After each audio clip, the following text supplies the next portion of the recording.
یاره یو دا دوکان دومره د دوړو راځي او وینځي به روژه ده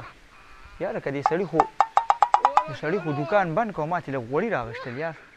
بس دې زما روژه ده دوکان مې بند کړه دا مونځ رانه قضا نه شي روژه ده راشه شاګرده دا ګاډی خوا بوځه یاره کاشنا تا خو را دوکان بند کړو یار ما لږ غوړي راغشتل ده نه یاره روژه د مونځ رانه قضا کېږي بیا وروسته راشه در به کړمه دوکانداره تا خو دوکان بند کړ لکه قرض سودا راکړه ډېر وګرځېدم چا زکات هم رانه کړ چې لکه سودا راکړي یاره ما خو روژه کې قرض سودا بنده کړې ده او بس پرون مې لږ شان زکات ایستې هم مې خپلو خپلوانو له ورکړه څه مې د ترور زامنو له ورکړه څه مې تره زامنو له ورکړه یار دوست له مې ورکړه او پرون مې لږ شان پاتې یو خورایې مې بس راغی هغه باقي پاتې مې هغه له ورکړه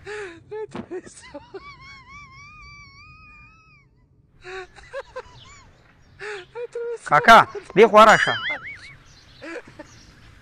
څه وې بچي کاکا دا دنیا چې ده دا اوس مخ مروت ته پاتې ده ده چې دا چا له زکات ورکړې که نه دا ټول مرداره دي ملګري له یې ورکړی دی د هغه خپل بلډینګونه دي خپل مارکیټونه دي وروره هغه ترګانو له یې ورکړی ترونه چې دي دونه مالداره دي د چا ځمکې دي وروره د چا کارخانې دي اوس یې چې کوم خو چې لږ راپاتې وه خورۍ له مې ورکړه هغه خورۍ چې کومه دي په بي ام ډبلیو په اوریجنل ګاډي کې راغی وروره هغه خپل ګاډي دي نو دا خلکه چې کومه دي که نه اوس په دې زکات کې مخ مروت کوي هغه سړي له ورکوي چې په چا باندې مخې دي چې څوک وله سکولی شي هغه له زکات ورکوي ستا غوندې غریب سړي له زما غوندې غریب سړي له څوک زکات نه ورکوي او کاکا که سبزي وړي نو چې هله واچوم دا یو صفحه به یې کړي ماښام له ځان له بچي په سبزۍ به زه څه وکړم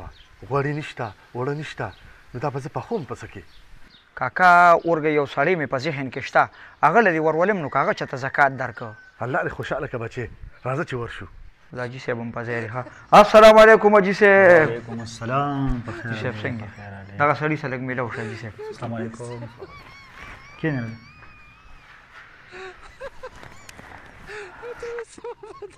وایه که نه ځوانه څنګه راغلي یې یاره حاجي صاحب داسې کار دی چې دا سړی ډېر زیات غریب سړی دی کار روزګار یې هم نشته او بیخي بېوسه دی اټاټکي مټکي کار له ځي یو ورځ ځي او 15 ورځې چوټي که نه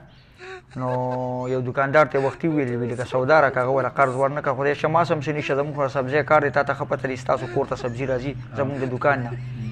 نو بیا ده وی چې لږ زکات مکات نو ما یو حاجي صاحب سره میلاوم که چېرته ما یو 70 روپۍ زکات یې له درکړه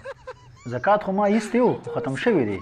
والله چې دا سهار به م راتل او ماښام ډزه خوب مې ترې ونه کړه د دې غریبانو له لاسه زکات ختم شوی دی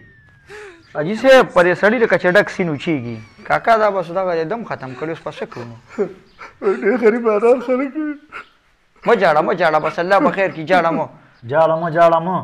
یو کیلو غوښه برلواله ما خو د غوښې نه خو پوره د بنزیرې پیسې جوړې شوي ثابته ورځ به ورته تېرې حاجي صاحب د دې غوښې نه خو هم دې خلکو سمه منقه سازه کړې ده یاره په قطارونو کې ورته ولاړي په 1000 روپۍ کیلو خرڅېږي او چې قصاب ته ویې لږه ګزاره پکې و که زر یې را بنده کړي وي التال مې کړی دی نو تاسو ماته داسې ووایئ چې په دې سبزۍ باندې روژه نه نیولې کېږي یا چې په دې غوښه باندې تاسو پېشمني وکړئ نو جنت ته به ځئ که نه څه حساب دی په دې غوښه کې داسې سچ کوالټي ده چې تاسو ټول دې غوښې پسې سمې نښتي یې پوره بایکاټ دی وکړئ اړو خورئ مه دا غوښه مړه غوښه خو مې ته ځکه یاده کړه چې میلاویږي نه حاجي صاحب زه په تا پوه شوم چې تا غوښه یاده کړه به زه پوه شوم چې نه یې دې وله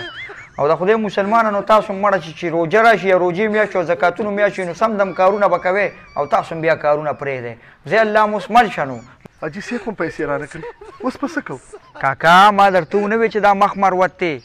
دا دنیا چې کومه ده که نه دا د مالداره خلکو ده د غریبانانو پکې هسې رش ساس کړی دی ملګرو که دا ویډیو هم خوښه شوي نو دا مخکې شیر کړئ او یو لایک هم ورکړئ